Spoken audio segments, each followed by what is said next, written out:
हिंदी साहित्य का इतिहास। रामचंद्र शुक्ल।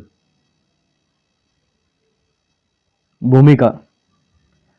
पल पल परिवर्तनशील संसार में इतिहास निर्माण का कार्य निरंतर चलता रहा है। यह कार्य प्रकृति स्वयं करती है, मनुष्य तो उसे शब्द मात्र देता है।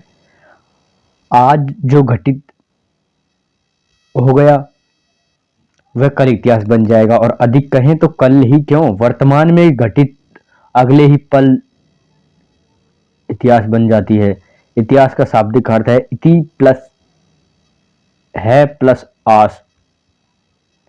इति अर्थात ऐसा, है प्लस निश्चय पूर्वक, आस का मतलब हुआ, अर्थात ऐसा निश्चय पूर्वक हुआ। निश्चय पूर्वक हो चुकी अतीत की अवस्थाओं का अवलोकन ही इतिहास का कार्य है। प्रत्येक वस्तु का इतिहास होता है, हिंदी साहित्य का भी अपना इतिहास है।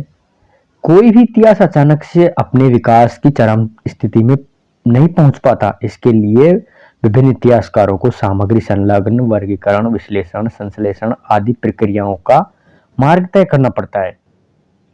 इस इतिहास लेखन में कार्य में व्यक्ति विभिन्नता के कारण मत भिन्नता और विविधता का आना स्वाभाविक है, क्योंकि सौंदर्य वस्तु में नहीं, देखने वाले में के नेत्रों में होता है। इसी कारण हिंदी साहित्य की इतिहास संबंधी अवधारणाओं में भी मतैक्य नहीं है।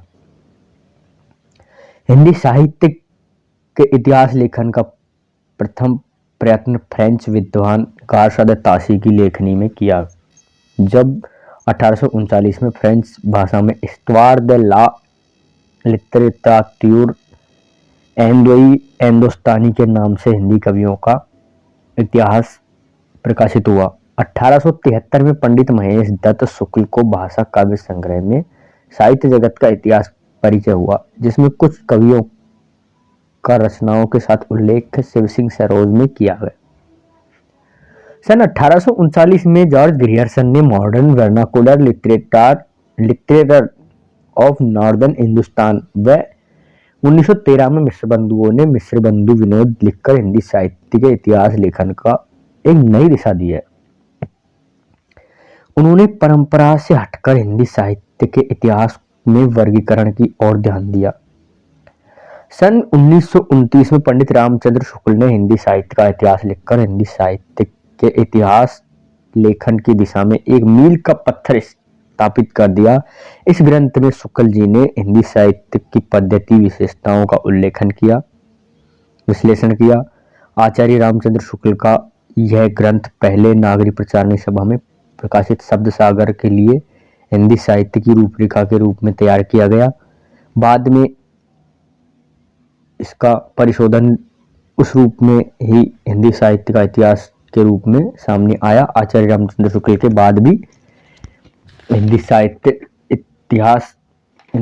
के इतिहास संबंधी अनेक ग्रंथ लिखे गए, जिनमें डॉक्टर सूर्यकांत शास्त्री, डॉक्टर राम कुमार वर्मा, रामनरेश त्रिपाठी, आचार्य Hazari Prasad Dwivedi, doctor Nagendra Vishwanath Prasad Mishra, doctor Lakshmi Narayan Varshney, doctor Bhagirath Prasad Mishra आदि लेखकों ने विभिन्न पक्षों के इतिहास साहित्यिक मूल्यांकन की दृष्टि से महत्वपूर्ण कार्य किया है। हिंदी साहित्य के इतिहास के लेखन की दीर्घ परंपरा में रामचंद्र शुक्ल का साहित्य का इतिहास एक मध्यवर्गीय प्रकाश स्तंभ के सामने है, जिसके समक्ष पूर्ववर्ती सभा प्रयास आभार रहित दिखाई पड़ते हैं, तो परवर्ती प्रयास उसके आलोक से आलोकित है। इस दृष्टि से भित्त पर निर्मित प्रामाणिक एवं दिशा बोधक इतिहास है, जो हिंदी साहित्य के इतिहास के ढांचे, काल विभाजन और वर्गीकरण का मूल आधार है। आचार्य शुक्ल के इतिहास लेखन के बाद हिंदी साहित्य के क्षेत्र में पर्याप्त अनुसंधान कार्य हुआ, जिसमें अनेक नवीन तथ्य और निष्कर्ष सामने आए। तथापि आचार्य रामचंद्र शुक्ल द्वारा लिखित इतिहास की महत्ता आज बनी हुई है। हिंदी साहित्य का कोई भी इतिहास आचार्य रामचंद्र को पढ़े बिना अधूरा है। अभी आप सुन रहे थे हिंदी साहित्य का इतिहास, जिसके लेखक हैं आचार्य रामचंद्र शुक्ल।